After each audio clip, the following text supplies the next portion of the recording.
José Luis Espert es economista, está en línea de teléfono. ¿Qué tal, Espert Lanata? Hola, buen día. ¿qué tal? Buen día. ¿Coincide con este diagnóstico del José Luis Espert es economista, está en línea de teléfono? ¿Qué tal, Espert Lanata? Buen día. Hola, ¿qué tal? Buen día. ¿Coincide con este diagnóstico del Banco Mundial?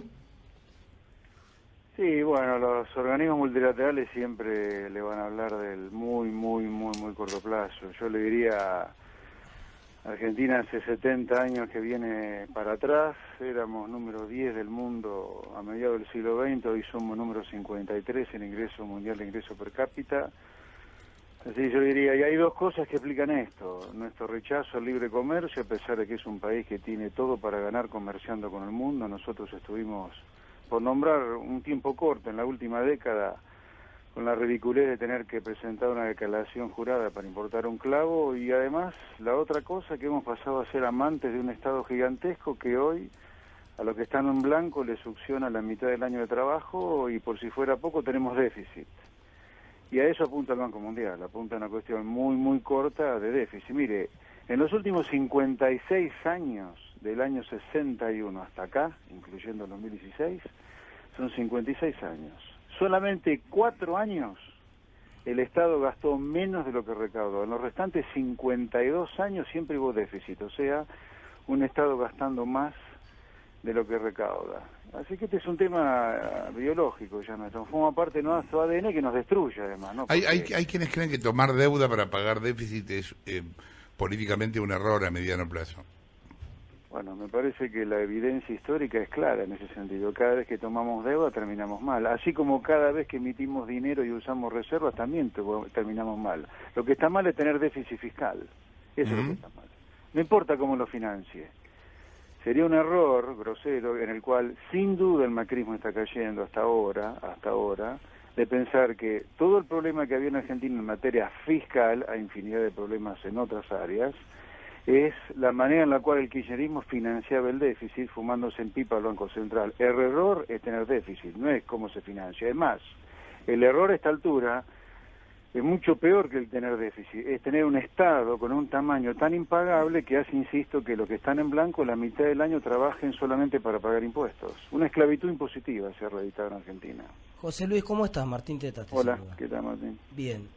Hay una anécdota que se cuenta de cuando López Murphy fue ministro de Economía, que cuando él asume y quiere contarle el plan al presidente del Banco Central, lo manda a llamar a su oficina, y Pedro Pou, que era el presidente del Banco Central, le dice a la gente que trabajaba con él, bueno, no sé, acá hay un cambio, capaz que me quieren rajar a mí, me voy a cruzar Hacienda a ver qué me dice López Murphy, a ver si, pero prepárense porque por ahí no tenemos que ir todos.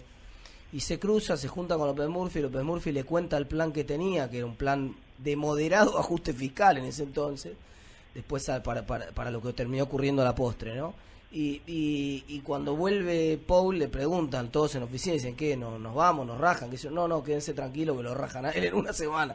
Y efectivamente después terminó bueno, siendo la variable de ajuste del propio López Murphy.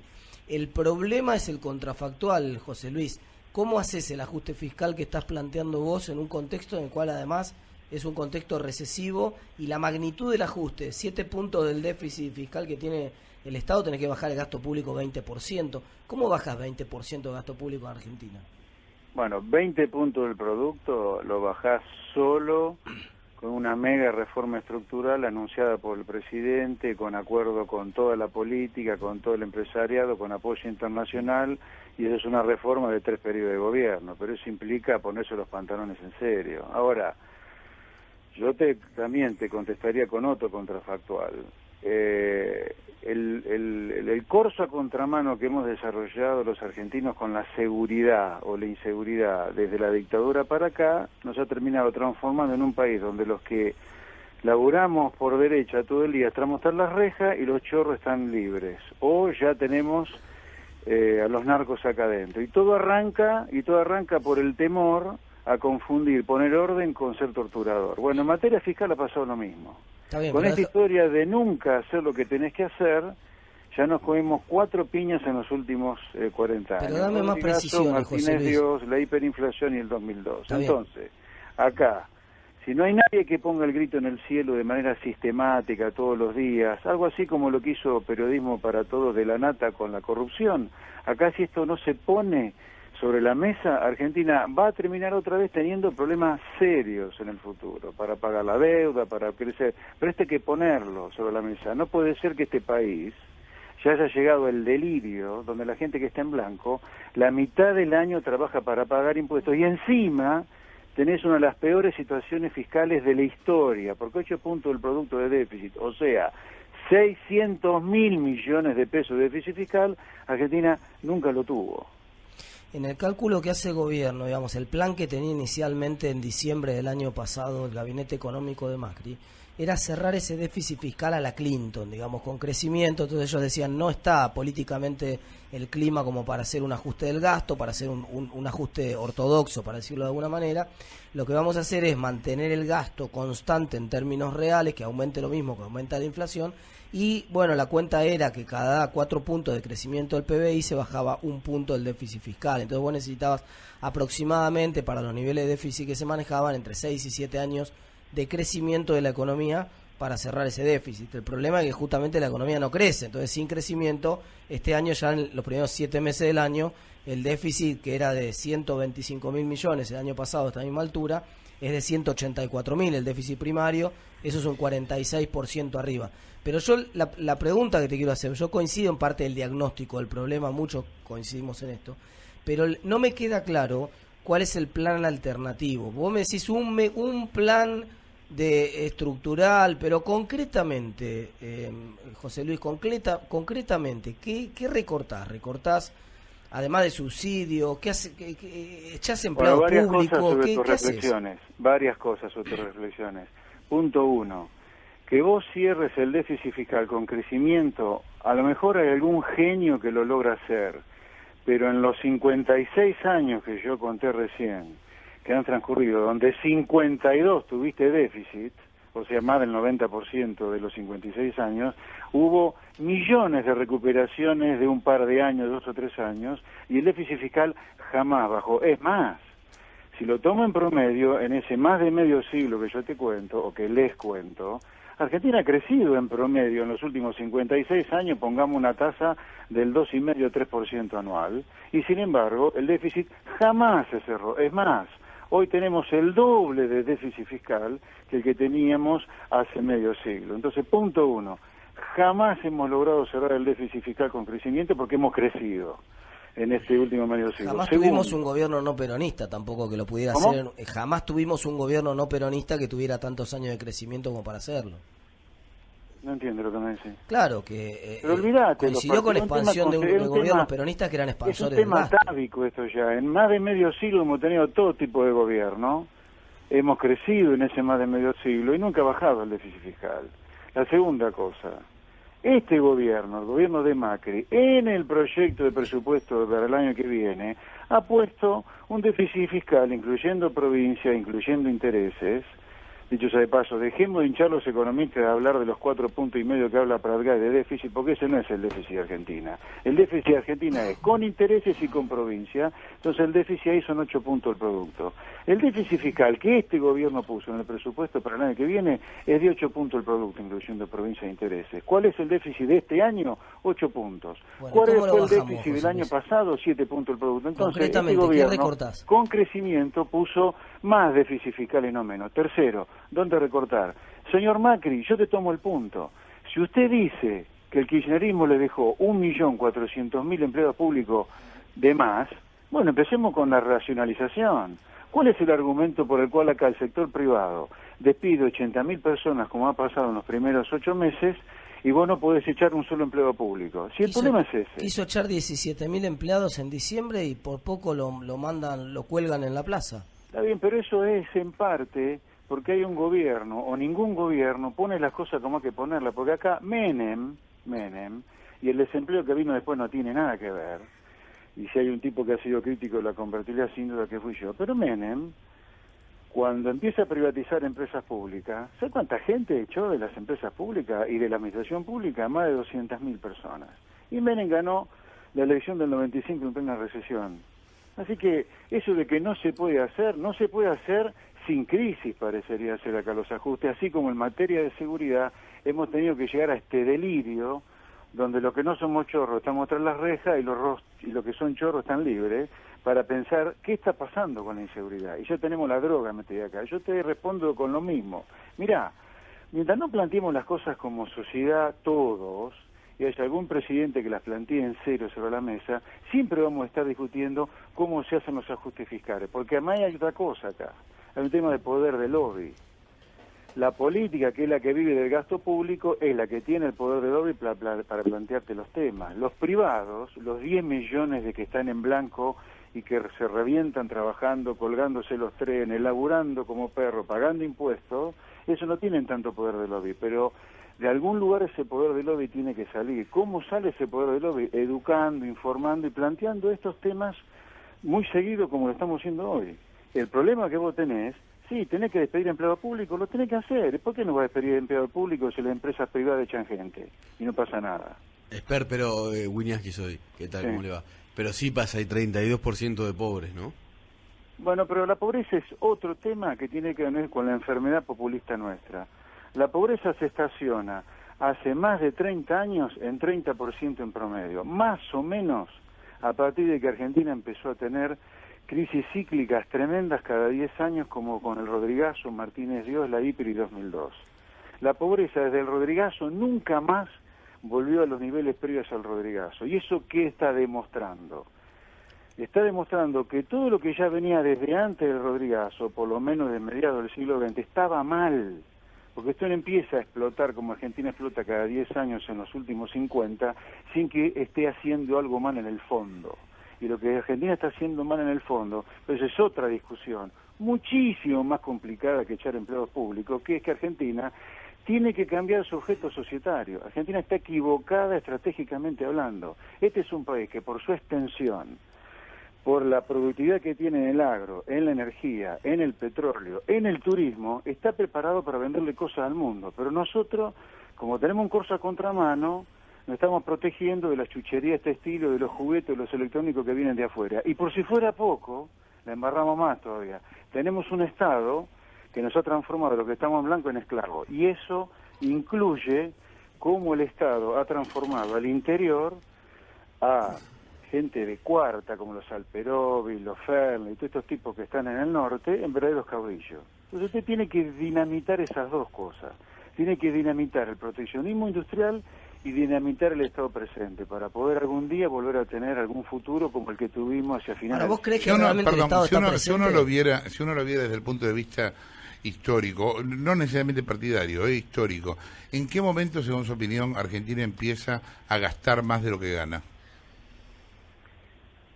Bueno, Argentina problemas fiscales tuvo siempre algo, pero de manera sistemática, a partir de cuando comienza la decadencia nuestra a mediados del siglo XX, que es cuando Argentina abraza una idea que el mundo abrazó solo entre las dos guerras mundiales y con la crisis del 30 en el medio, que es encerrarse, no comerciar, porque no había comercio en el medio de una guerra o en medio de una gran depresión, y tener un Estado que gastara mucho para poder mantener más o menos empleada a la gente. Ahora eso, el mundo lo enterró después de la Segunda Guerra Mundial. Y Argentina quedó girando como un loquito sobre lo mismo que el mundo hizo transitoriamente entre guerras y con la crisis del 30. Fue en mediados del siglo XX. A ver, insisto, estos son números, no me importa los personajes. Hablo del concepto o del fondo. A partir de mediados del siglo XX, o a mediados del siglo XX, Argentina era número 10 del mundo en ingreso per cápita, número 10. No paramos de caer desde ahí hasta hoy, que somos número 53.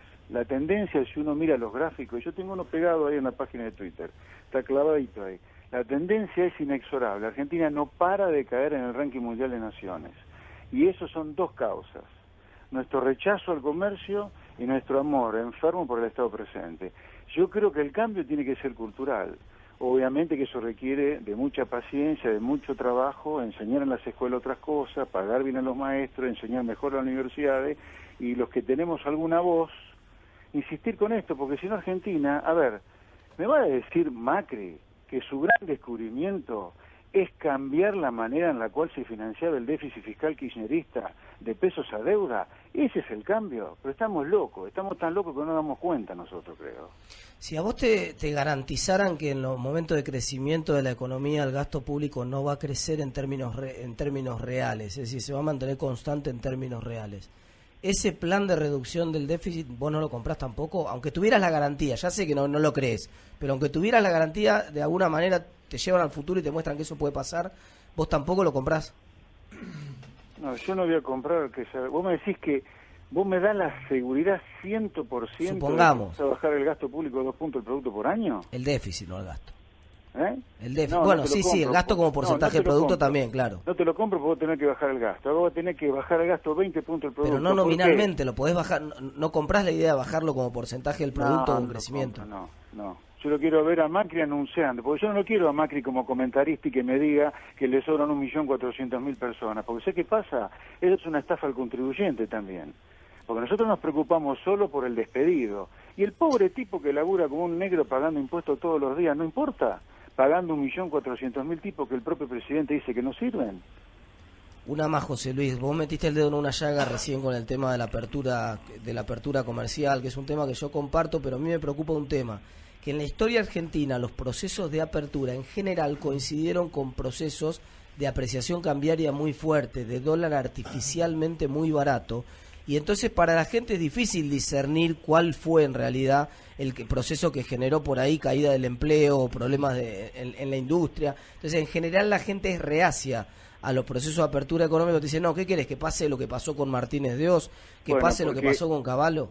Porque ahí el proteccionismo industrial, los defensores, los que lucran, los que se enriquecen, los que hacen millones vendiéndonos chucherías a precio de oro, han cometido una verdadera estafa intelectual, y los que los rodean también, sean abogados, periodistas, economistas, sindicalistas, lo que sea. ¿Por qué? ¿Por qué la estafa intelectual? ¿Por qué la falsedad ideológica? Argentina es de las economías más cerradas al comercio del mundo, y esto es información, no es opinión, son datos que hay que buscarlo con un poco de picardía en la OMC. Argentina es de las economías más cerradas al comercio del mundo. Ahora, cuando Argentina tuvo una industria arrasada, o un campo arrasado también, o un turismo arrasado, o una industria exportadora arrasada, fue por el proceso de abaratamiento del dólar, de atraso cambiario. Pero eso no tiene un corno que ver con lo cerrada que es la economía argentina. Acá cuando ha habido problemas en la industria, problemas en el campo y en el turismo, ha sido porque el dólar terminó siendo demasiado barato, fruto, por ejemplo, de procesos como el que ha comenzado irresponsablemente el ministro de Economía Pradgay a endeudar al país externamente para financiar el déficit. Ahora, los perversos defensores del proteccionismo industrial te mezclan las cosas, te dicen, no nos abramos porque eso nos arrasa. No, mentira. Usted lo que no tiene que hacer es atrasar el tipo de cambio, para el cual no tiene que tener ni déficit fiscal y mucho menos financiarlo con deuda externa en particular. Y tiene que tener la economía completamente libre. Entonces, lo que ha pasado acá y lo que sigue pasando es la falsedad ideológica de mezclar libre comercio, que es la fuente de prosperidad en el mundo, con un proceso de atraso cambiario.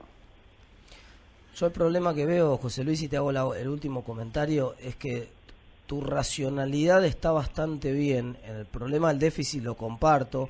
Es innegable que el déficit financiado con deuda genera un abaratamiento del tipo de cambio y eso le pega negativamente a la industria. Entonces vos estás desplazando trabajadores que podrían estar trabajando en la industria por puestos que estás creando en el sector público. Así que estás generando vos una desocupación en la industria y la estás absorbiendo en el sector público. Ese proceso está bastante claro. Lo que no comparto es que, te lo digo con honestidad brutal, yo creo que un tipo como, ya sé que no te interesaría un cargo político, pero yo creo que un tipo con tu planteo en el lugar del Ministerio de Economía no dura una semana. Ese es el Pero problema. que a mí no me importa la economía política, me importa un rábano. Bueno, pero estás en un país donde la economía es política. O sea, Pero, vos no estás en el pizarrón. Perdóname, Martín, pará, porque esto es un diálogo medio de loco ya.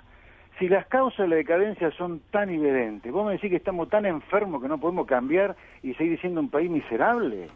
Pero mira lo que me estás diciendo, Martín. Está bien, te pongo un ejemplo que no tiene nada que ver para que me entiendas lo que te quiero decir, José Luis. Los países a los cuales les fue bien, haciendo las cosas que yo te digo, y yo no es que te estoy diciendo algo original, te estoy contando de manera desapasionada, con números y con ciencia detrás, los países que les fue bien en el último medio siglo para acá, son países que han hecho dos cosas esencialmente, además de una reforma educativa, por supuesto, y además meter en cana a la mitad de la clase política chorra que tenemos, pero han hecho dos cosas en esencia. Han vivido del comercio y tienen un Estado pagable. ¿Es tan genocida pensar en tener un Estado pagable? ¿Conoces algún país que haya hecho el ajuste fiscal que vos proponés, de esa magnitud? Pero por supuesto. Pero ¿Cuál? ¿Qué ejemplo me puedes dar? Mirá, en el libro que estoy escribiendo, que va a dar a luz el año que viene, todo esto va a estar documentado. Ya no va a haber excusa para decir, no se puede hacer. Se puede hacer. Pero no me la patíes para el año que por lo viene. menos. Decime ¿Cómo? ahora, cuando te acordás ahora, tenés en mente algún pero país lo ha que haya hecho hecho Chile, lo está haciendo Perú ahora. Pero Perú Chile lo está tenía un déficit haciendo. como el nuestro, de la magnitud del nuestro, y lo cerró en 1 año, en 2 años. No, si yo no te dije, para. Yo no te dije nunca que tenés que cerrar el gasto público 20 puntos en 1 año. Te dije una reforma a 3, 4 periodos de gobierno, por lo menos dije. Eso bien. fue lo que te dije yo. Pero algún día lo tenés que plantear, porque si no este país no para ir para atrás. Los ejemplos en el mundo de países exitosos hacen a la inversa de lo que hacemos nosotros.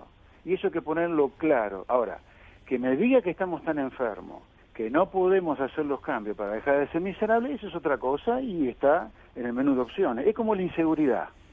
Sigamos jodiendo con el tema de la inseguridad y no vamos a poder asomar la cabeza a la calle ni siquiera con reja detrás. Esto es lo mismo. Esto es un proceso de degradación que arrancó a mediados del siglo XX y seguimos coqueteando con eso. En la última década tuvimos el ejemplo bizarro ya, donde para importar un clavo se necesitaba una declaración jurada. Gracias, El camino Esper. no es por ahí.